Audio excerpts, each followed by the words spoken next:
Hello, everyone. Welcome into Above My Pay Grade. My name is Eric. If you can hear me, let me know in the chat if I have anybody listening.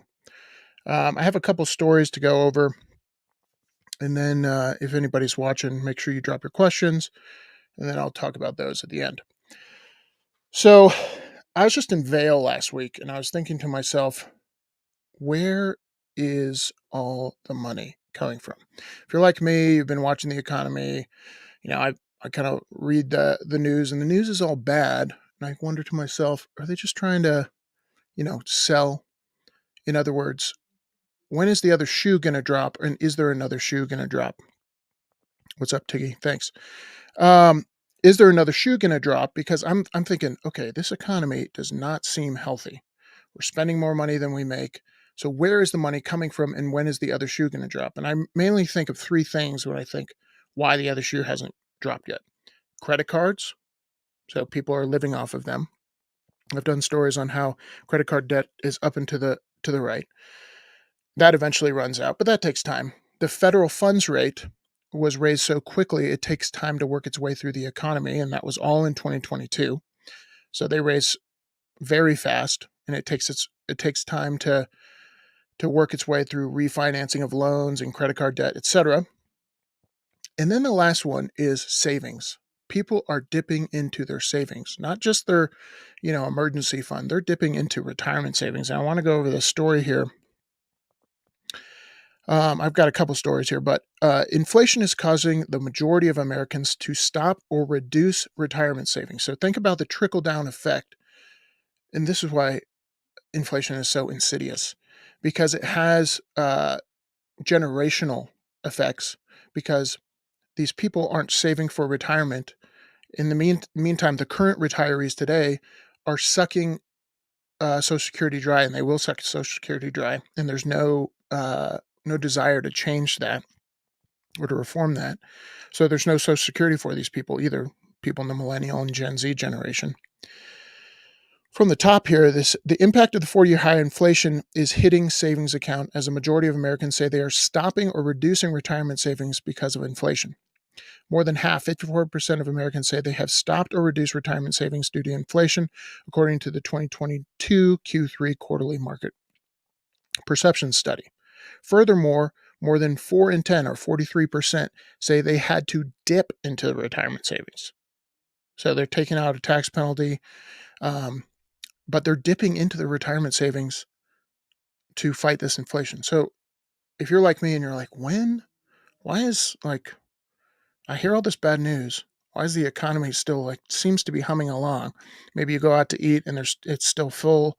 Um, maybe you go to the store and people are still buying, and you wonder, like me, when is the other shoe going to drop? And I think these cumulative effects are going to make this much worse, because people are dipping into the retirement savings. Credit card debt is at an all-time high.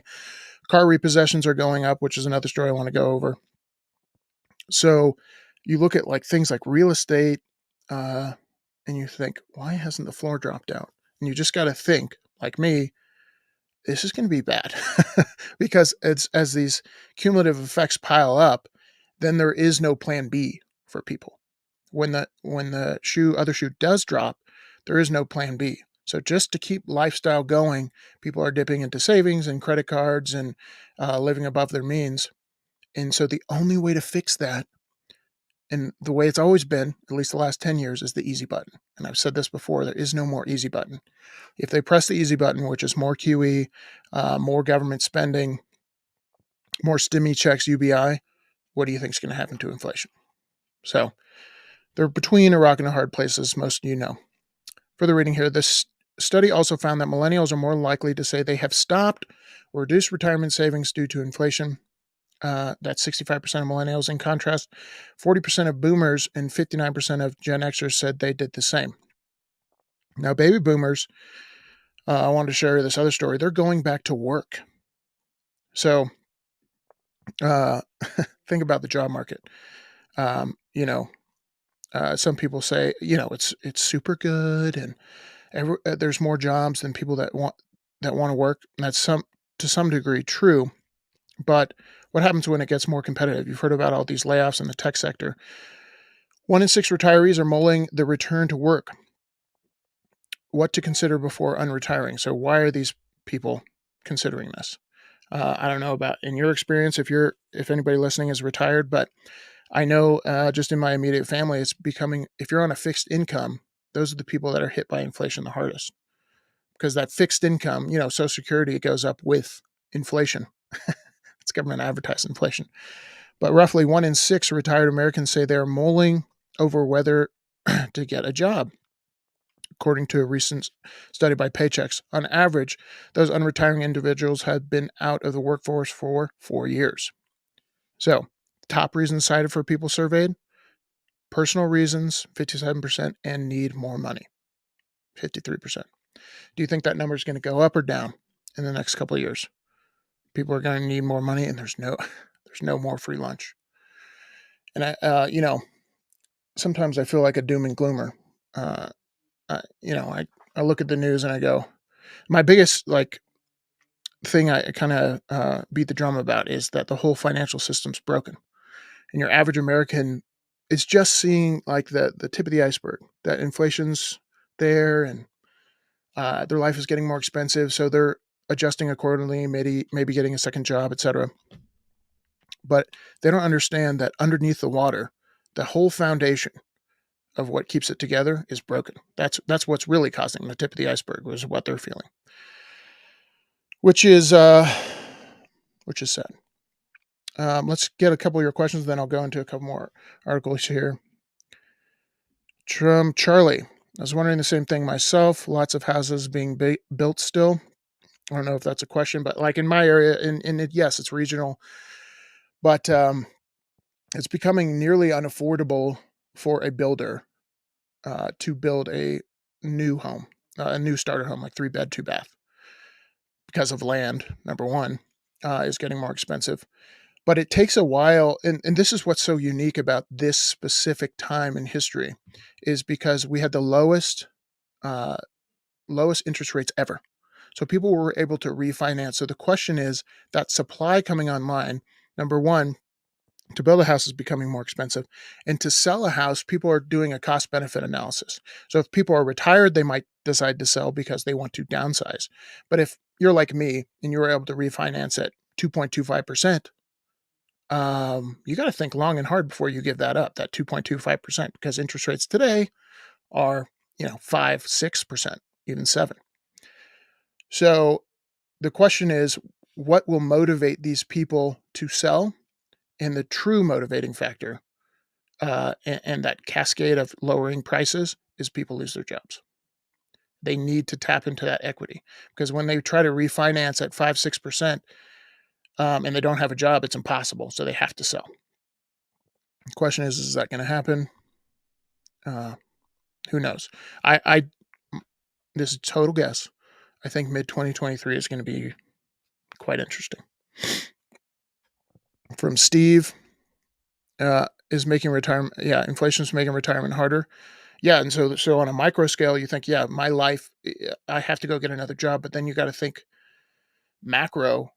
All these people are going to still be in the workforce, which isn't necessarily a bad thing, as the job market is strong.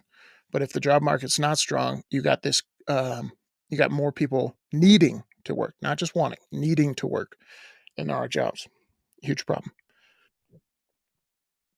Lucy, what do you think the fallout will be now that the lab leak theory is correct? Nothing. Other than I don't know if war with China is a good idea. I know it's not a good idea, but I don't know if people in Washington think it is, and they might use it as a us versus them. Like, hey, they caused this. They caused your grandparents to die, and get Americans into the idea of getting more aggressive. But everything's about narrative in Washington, and I've realized I kind of drive myself crazy sometimes, like trying to hey, people, pay attention. They're lying to you. Some people just don't want to listen. And like the lab leak theory, we all know that was out there. And so coronavirus came out of a town right next to a coronavirus factory, uh, one might, just logic would tell you, but no, common sense, not that common. Washington wants war with the Chinese so bad. Yeah, I think war with China, war is a stopgap for blame. If blame is starting to heat up on politicians, then they're going to look.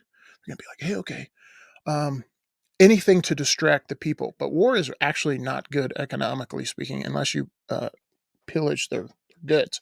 But war with China specifically, I think it's going to be more of a Cold War.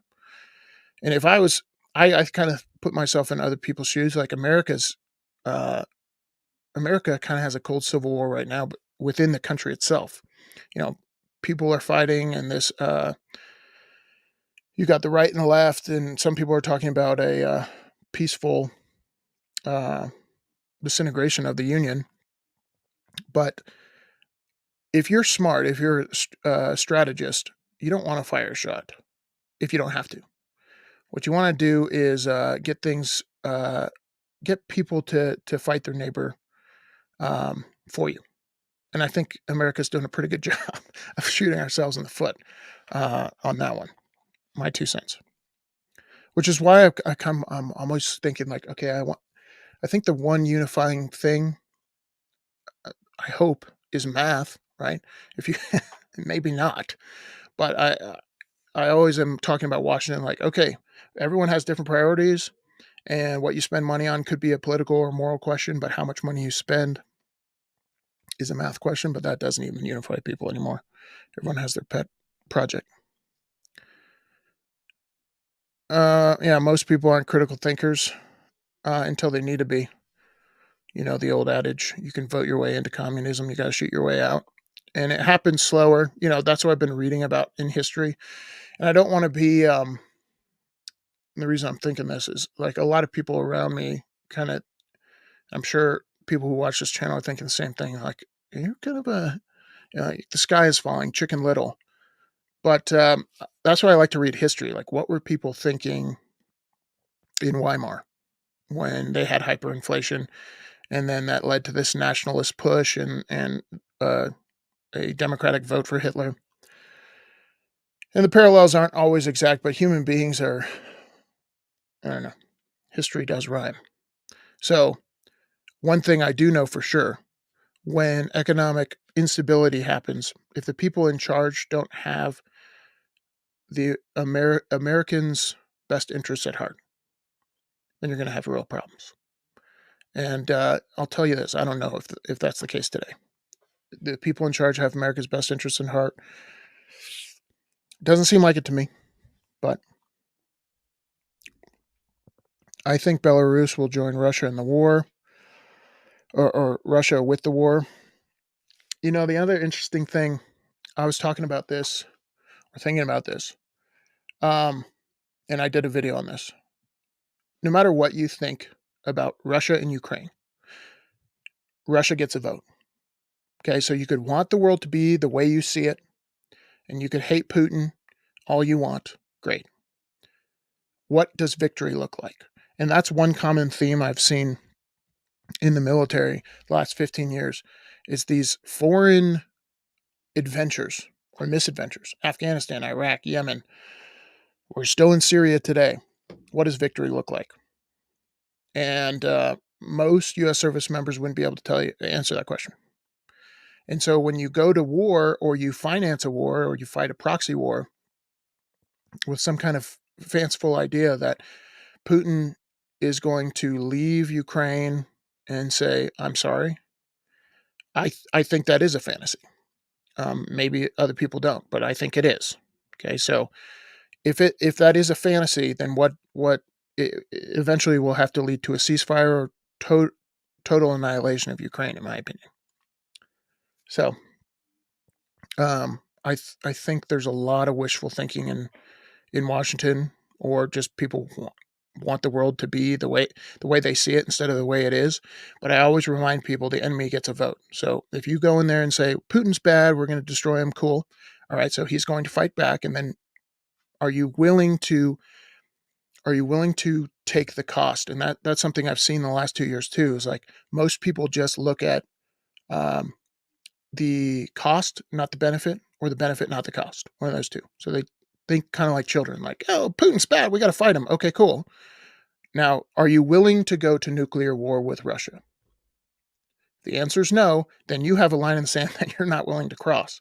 And if that line, Putin draws that line and said you crossed it, prepare for consequences. From Lucy, yeah.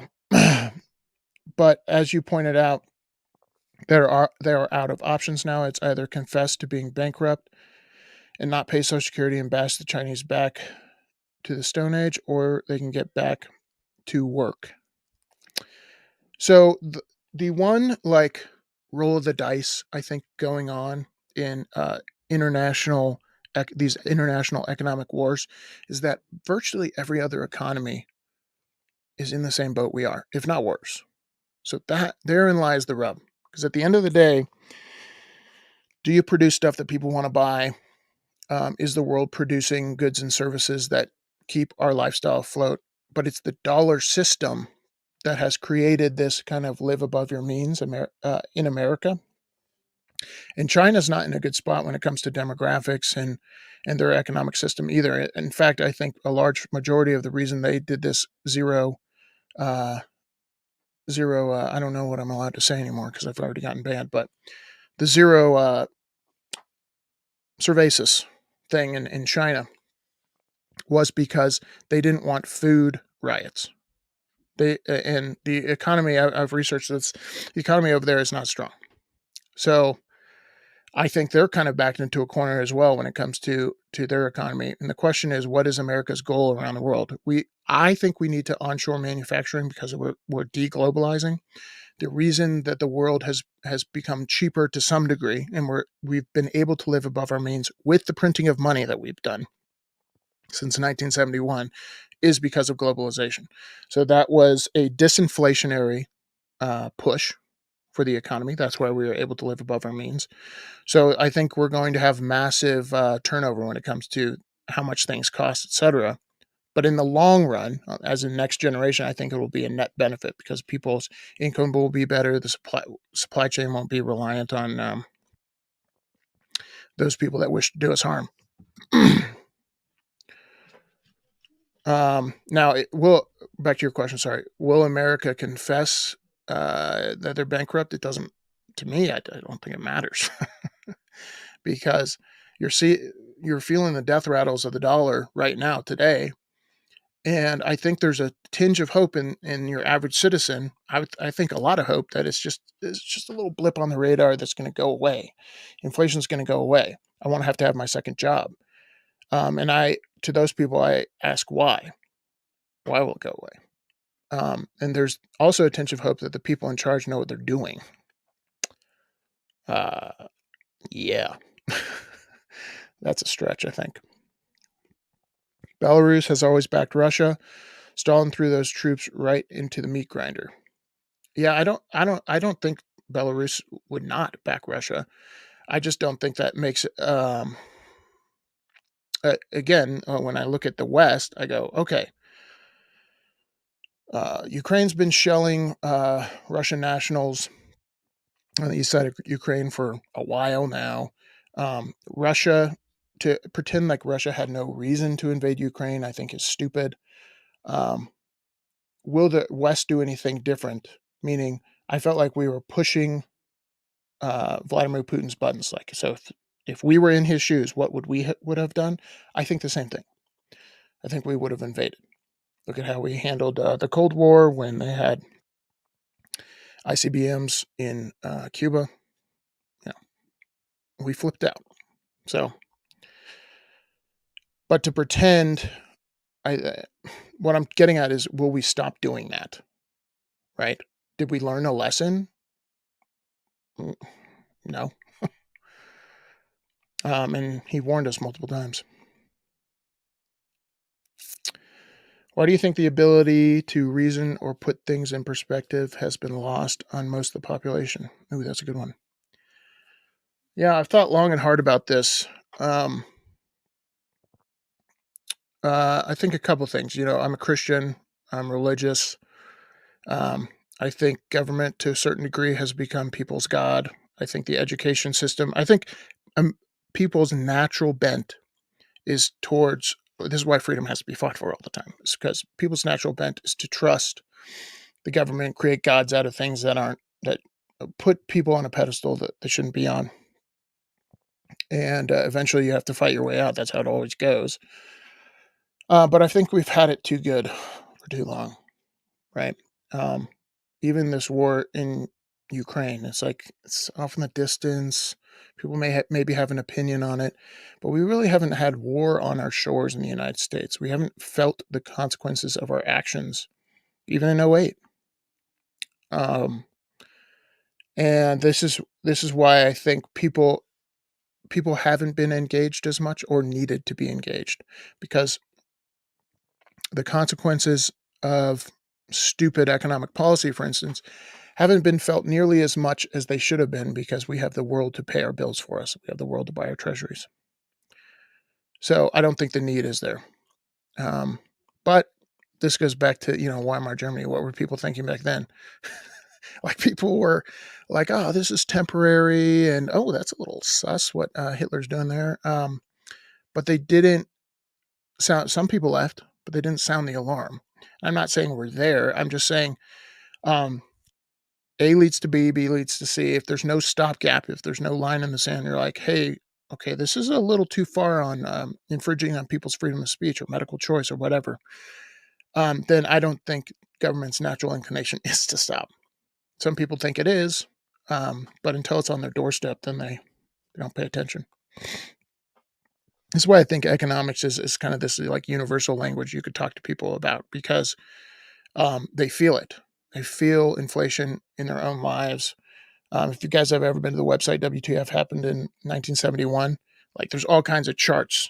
It's like there's a these things take generations to happen, but millennials aren't buying homes, millennials aren't starting families. There's all these negative effects to government intervention in the economy, and I think you can make a lot of headway by just talking to them about dollars and cents, like how it affects their actual life. Maybe easiest way out is to change of leadership in the Kremlin. You know what's interesting about that? Um, Putin has a lot more firepower than a lot of people think. I know he has nuclear weapons, but um, I don't think he's even come close to showing his cards in Ukraine. And the reason I say this is I think he doesn't want to kill Ukrainians. I don't think he wants to kill innocent women and children. You could disagree with me, but I don't think he does. Reason I say that is because I think Russia could bulldoze Ukraine. I really think they can. And I think we'll see later this summer that they're going to do that. Um, so changing, a lot of people think like Vladimir Putin is insane. I don't know what people are basing that off of. He's making logical military decisions where he thinks there's an existential crisis to their political way of life or their way of life or the sovereignty of their border. You can disagree that was an existential threat, but he feels it was, and therefore he invaded Ukraine. So I think he's acting very logically. I don't think he's a good guy, but um, I don't think switching out leadership at the Kremlin is going to do anything.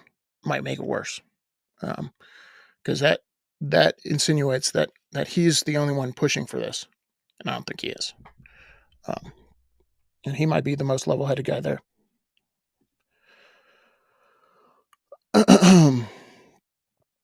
I think Hollywood drama plays a role. We get trained by those movies to be reactive. It's not interesting to watch a character think. Yeah.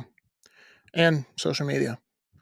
What is it called? There's a documentary on Netflix. It's The Social Dilemma, I think it's called. But it's about algorithms. And this is why I'm always cautious on like being too hyperbolic. One of the things that got me the last 2 years that I was like, okay, this is my line in the sand. If you ask me to stop thinking critically, like you ask me to take something for my own safety, and this is when this is when the actual facts of the matter hadn't come out that it really was no good. But I was like, okay, for my own safety, makes sense. If what you're claiming it does, it actually does.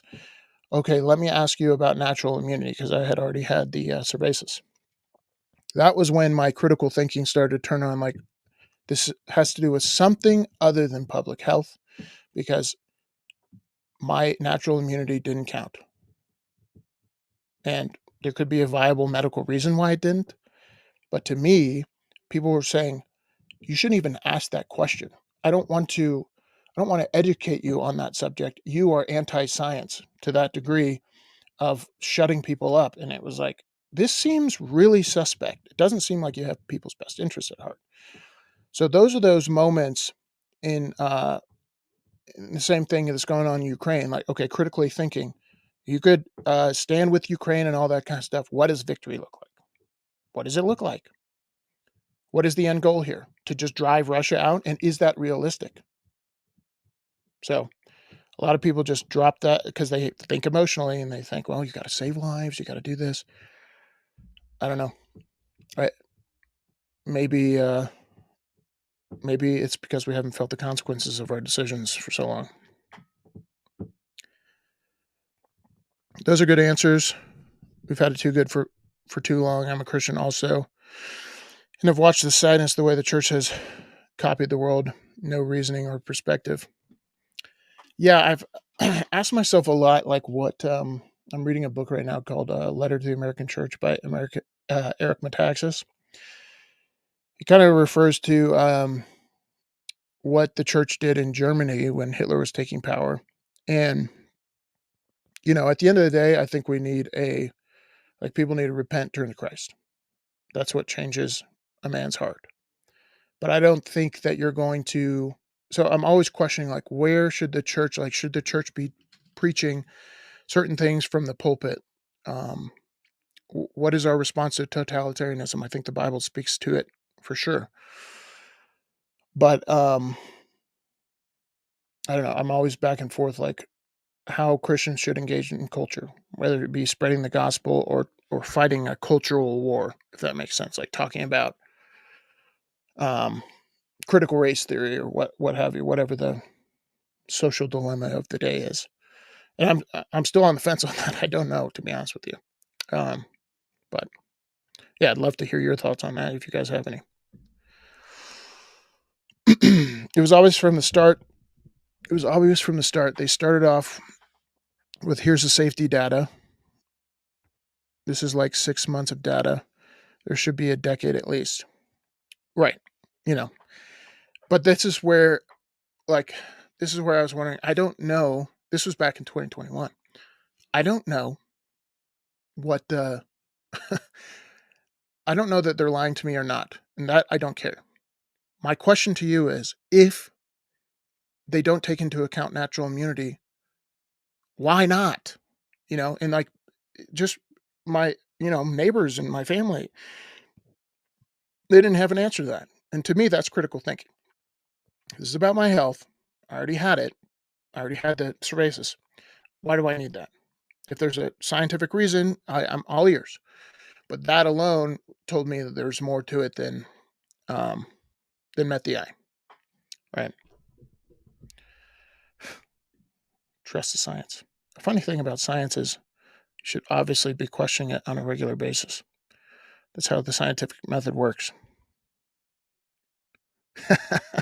Steve, love it. Thanks for live stream. Need to go shovel snow. Good luck.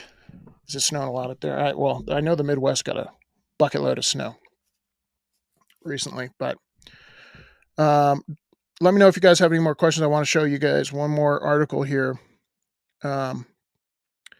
This one's about the military, which I find rather fascinating. And if you guys have military history or family that's thought about joining the military, this is going to be one of those generational moves, I think.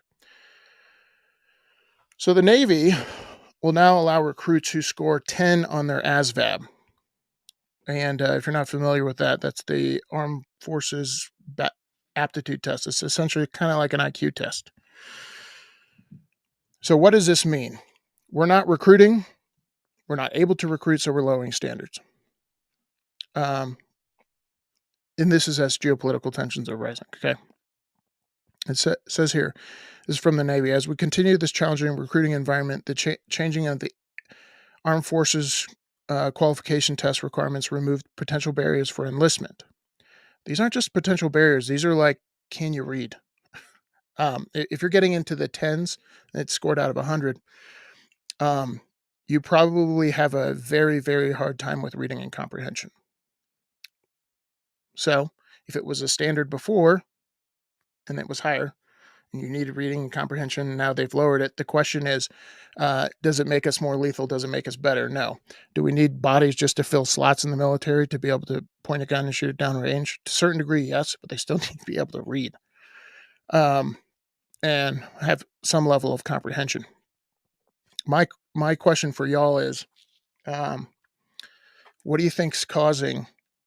Because it was around 2021 that this recruiting issue started. I've got my thoughts. A lot of it has to do with, I think, pushing anti-constitutional mandates and anti-constitutional training on recruits themselves. And this is anecdotal, but in my experience, people are leaving in droves. They're sick of it. And there's too many yes men in the military. If you guys have never heard of Matthew Lohmeyer, he was at my base. You should look him up. Lieutenant Colonel in the Space Force who wrote a book called, it has to do with Marxism in the military. Very interesting what's going on. But as geopolitical tensions heat up, probably the worst time in history for that to happen. The Deagle Report. No, I'm not. Let me know what that is.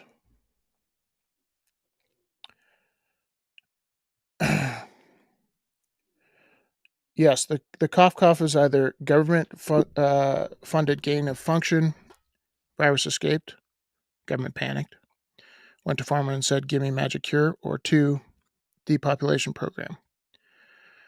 Yeah, I try, it could be. I think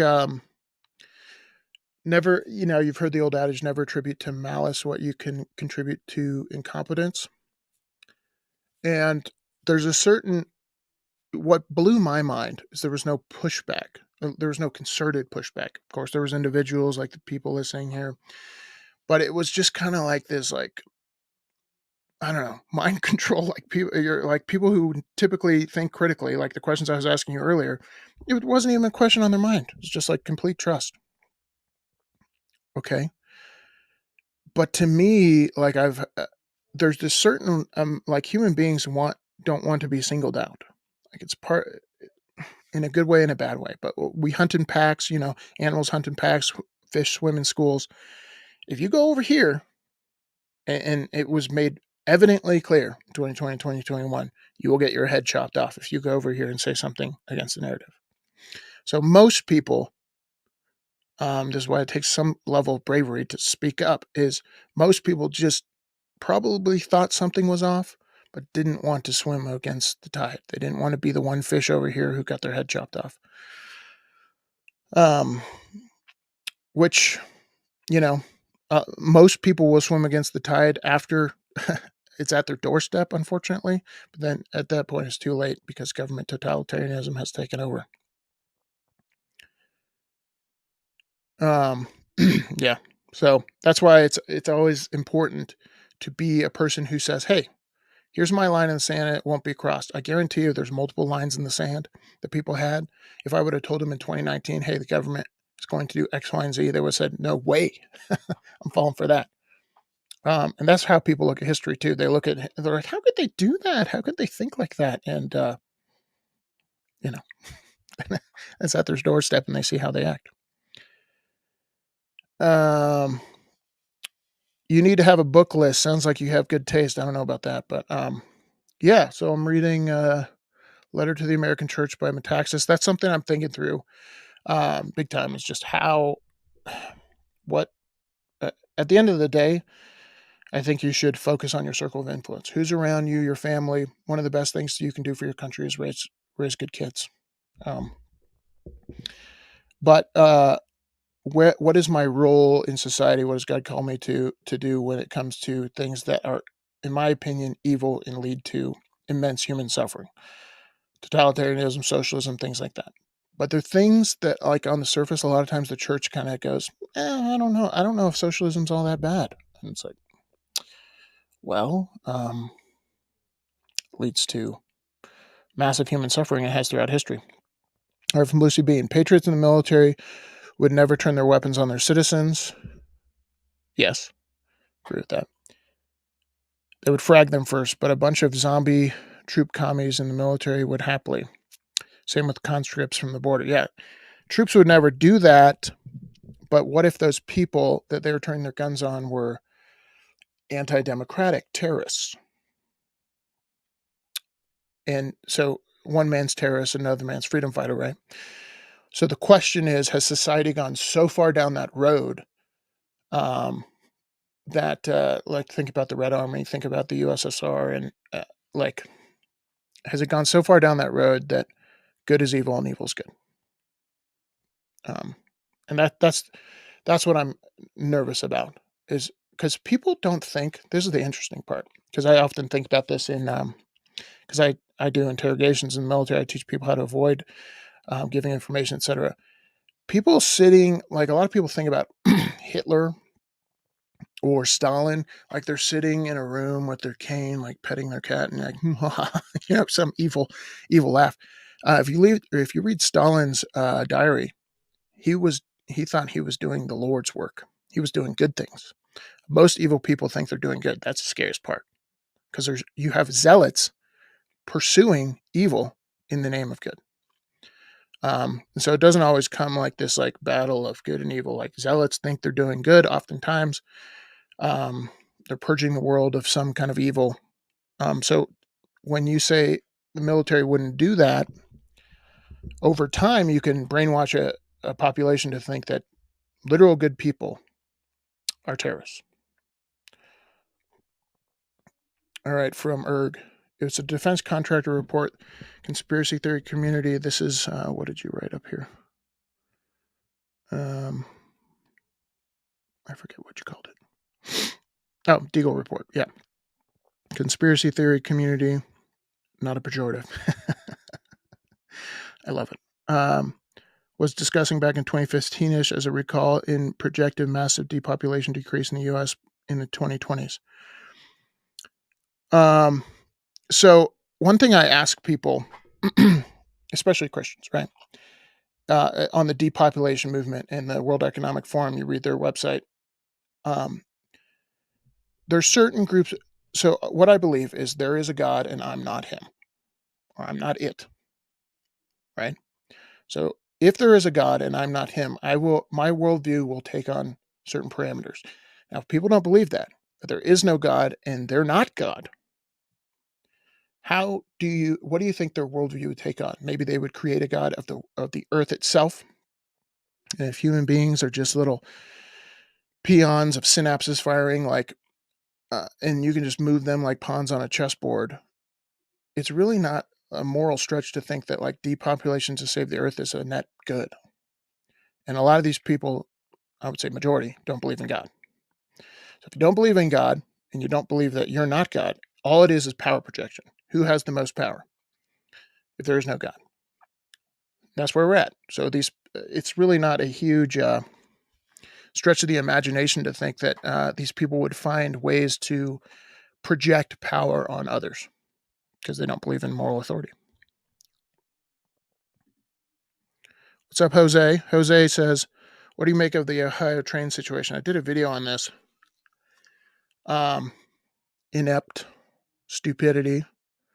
One thing that I constantly say is I think the free market would solve a lot of these things, like the SEC and train derailments and yada, yada, yada. But we have this, like, middle ground where we have a free market with all these regulations. So we assume we bypass responsibility in certain areas because we think we don't need to pay attention because we pay our taxes so that the SEC makes sure FTX doesn't happen and that the Federal Bureau of Transportation makes sure that this kind of stuff doesn't happen with trains. What's actually happening is we're paying our taxes and these idiots, there's no better way of putting it, these idiots don't have our best interests at heart and are not paying attention.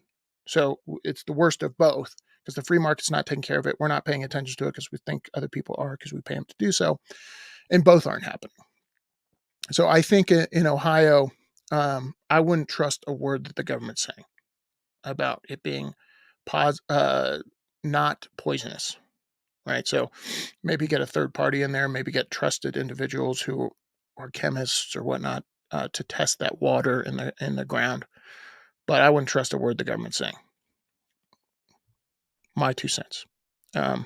Obviously a disaster, obviously due to a bunch of stupidity. Oh, they would frag the commanders, patriots would. Yeah, but what if you get rid of all the patriots in the military? What if they leave? You know what I mean? What's up, Little Dipper? I like that username. They purge the military of good people. Unfortunately, you're correct. So a lot of people wonder, like, how can you get like a commander who would do X, Y, and Z? Well, if the incentive structure is to be a yes man, and in order to promote, you have to do kiss the ring and do all these things to get to a certain position, whether it be 4-star, all the good people will leave, and the people who want want to do that will do it. Right. So that's how you get this massive cultural shift, whether it be in law enforcement or the military, is a lot of people have this feeling about the military. And mine, my experience in the military has been a net positive when it comes to most people in the military, in my experience, are freedom loving, constitutional loving Americans.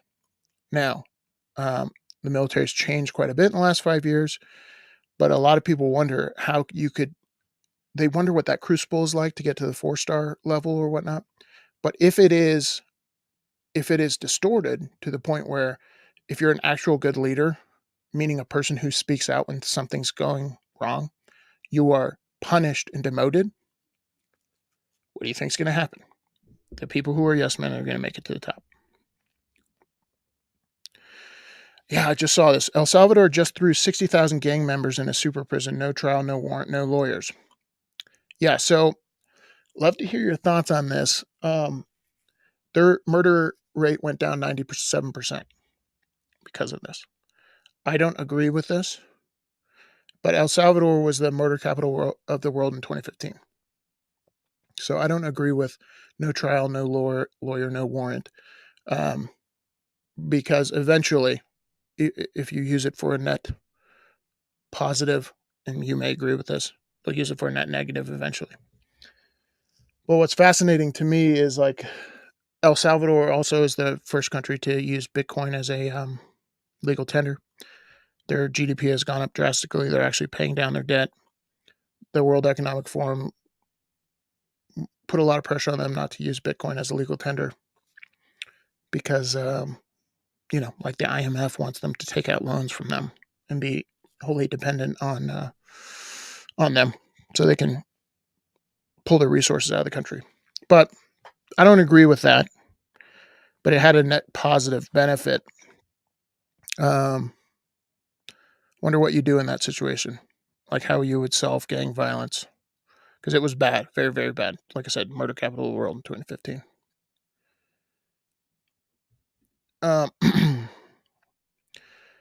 They believe they became gods themselves. The elite believe this. Yes, like if you don't believe there's a God, if you don't believe there's a moral authority higher than yourself, again, power projection. How do I project my power onto you? It really just comes down to give me your stuff. No? Okay, fine, I'll beat you up and take it. Which leads to mass human suffering, as always. Are you familiar with the poem Ozymandias by Shelley? It describes exactly what happens to those who presume to be gods. No. Yeah, send that my way. Jose. Mayor Pete is on the case. If you didn't know, his qualifications include that he's gay and he's gay. That's about it. That's why he's qualified to do the job he has. Jacket Nobody Special thinks that it comes to it, we should only vote for anti-CBDC politicians. That is a line in the sand for me, for sure. I wonder, will there be any? I think that people will demand more digital fiat. You know, Jose, I thought about CBDCs for a long time because I think I try to think like an evil villain. So I'm like, okay, all right, the economy is absolutely screwed. There's no way out of this. I cannot placate the people anymore. I cannot print more money because it's going to cause more inflation. CBDCs, how does that solve anything? And the only way it solves anything is massive control. Yeah, that's the only way. The reason I say that is you can make more scalpel-like adjustments to the economy and basically force people into labor and but not by the gun, but by CBDC. You cannot spend money on this. You can only earn money doing this, yada, yada, yada. So the only way a CBDC helps them out of the problem they've created right now is more control.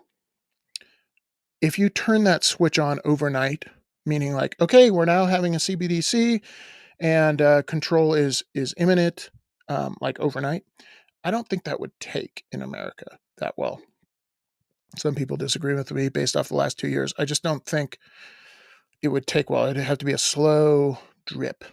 Um, and I think the consequences of their economic stupidity over the last couple of years is going to be way faster than they can implement a CBDC. The fact that you say CBDC and that your average citizen is starting to realize what it is a good sign, I think. Because if you would have said CBDC in 2019, most people would go, what the heck are you talking about? It's becoming common parlance. People are talking about it. I don't think number one, I think if the government implements it, it's going to be horrible.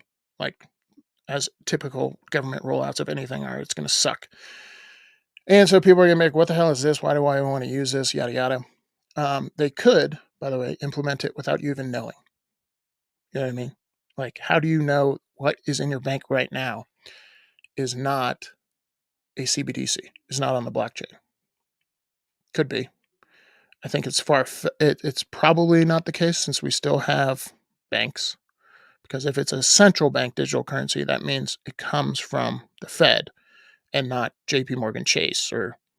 So I think they have that's another person that might be against it is like your commercial banks. Where do they get their money from? Creating it, creating loans. How do they do that if all the money comes from a central bank itself? They don't. So anyways, to answer your question, if central banks are on the ballot, that is a big one. That's like a single issue voting for me as well. I agree, but everyone of these prisoners needs to be screened. Yeah, I agree when it comes to putting people in prison without any trial. Still going great. Steve's still shoveling. Love to hear it. That's what I'm saying. The USA doesn't have a military that can take on Russia, and once the Patriots are out, then the military will turn on Americans. A military that will put people in camp. We're not above that. I don't think we're there yet. Sometimes I wonder, it's darkest before the dawn, right? People have dealt with like really horrendous stuff in the past, and there's stuff that has been going on beneath the surface. Good example would be schools, and how kids have been educated, and there has been massive pushback from 2021 2022. So there's some good things going on that I think has woken people up to, like, hey, there's communism being taught in school. There's socialism being taught in school. There's critical race theory being taught in school. So that's really good. So yes, I think it's really dark right now, but oftentimes our perception is distorted as well. I don't know about in your life, but in my day-to-day life, I don't meet some of these psycho people that you see online, like even in Denver. Most people are very polite, very nice, but that's why I kind of try to warn people, you can kind of like stumble your way into communism because you're a super nice person. You just want to help others.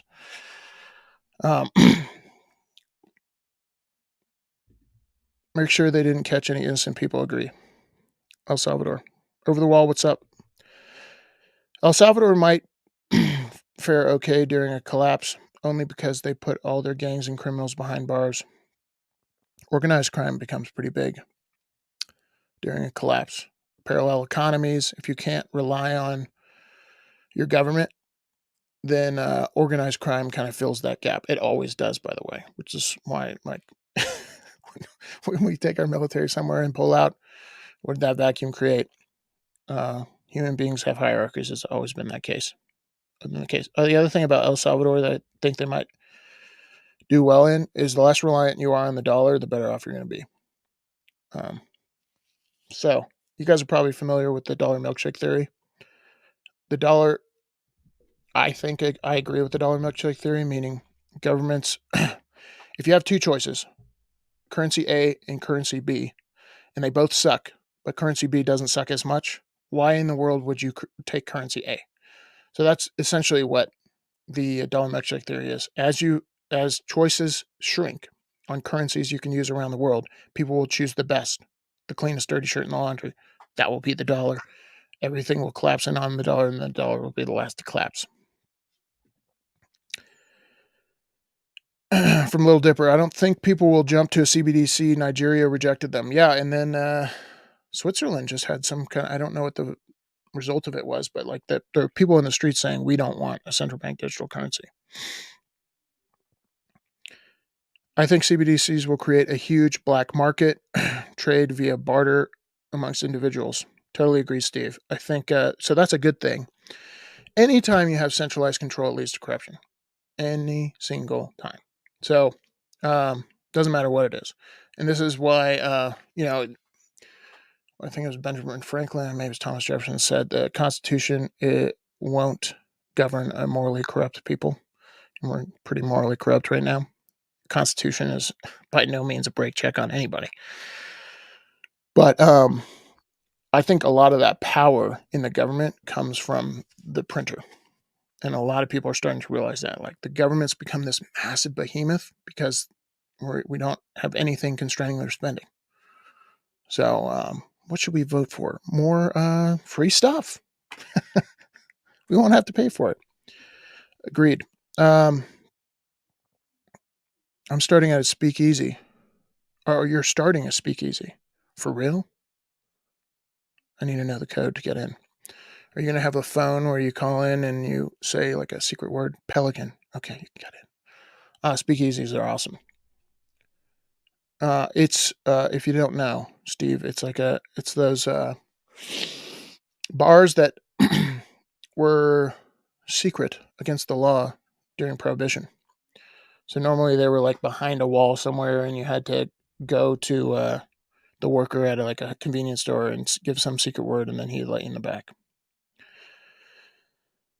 Little Dipper, the media and government have done a bang-up job of turning everyone against each other.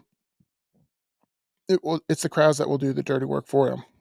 Yeah, and this is why I think we need to focus on, it's not a left-right paradigm, it's an up and down. So there's people in charge that have a lot of power that will promise one group something and another group something else, what have you. But it's just divide and conquer, divide and conquer.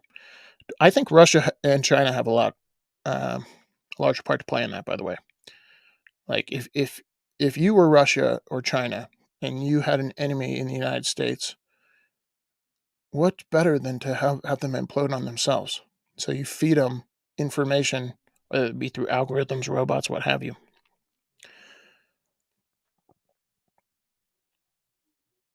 The NKVD arrested 3/4 of their citizens in Leningrad in one night.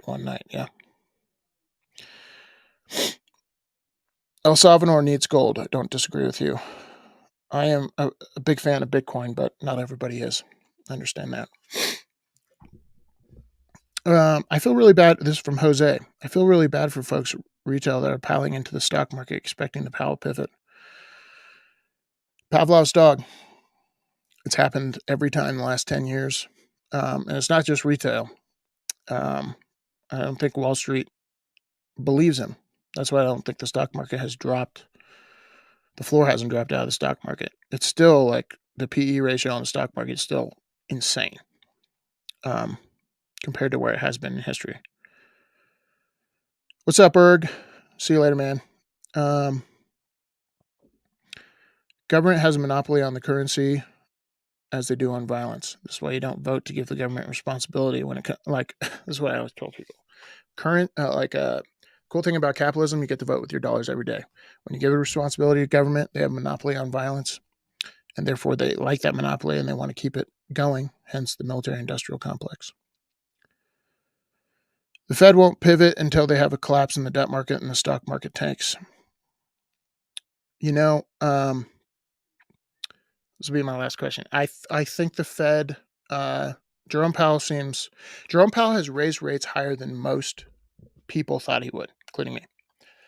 And the economy still seems to be humming along, like people's hair isn't on fire. And when you know there's a real big problem, is when people who don't pay attention to this at all are talking about it, right? People that your average citizen who doesn't pay attention is going, hey, the stock market is, they start talking about it like that. Same thing with when it's at all-time highs. When your taxi driver or Uber driver is like, hey, did you invest in this? That's when you know, okay, maybe it's a little too high. Maybe I should pull my stuff out. I think what will force Jerome Powell to pivot is the Treasury. If the Treasury can't pay its debt, and we're on track this year to pay $1 trillion in debt payments alone, interest only, and we take in $4 to $5 trillion, $5 trillion on a good year. This isn't a good year, $4 trillion. A quarter of that is going to interest only. Or if they have a failed bond auction, nobody wants to buy, therefore interest rates are going up. Janet Yellen, it's yet to be determined how much pressure Janet Yellen and politicians can put on Jerome Powell. Will he stand strong? I don't know. Is the consequence of a failed bond auction worth it? Maybe.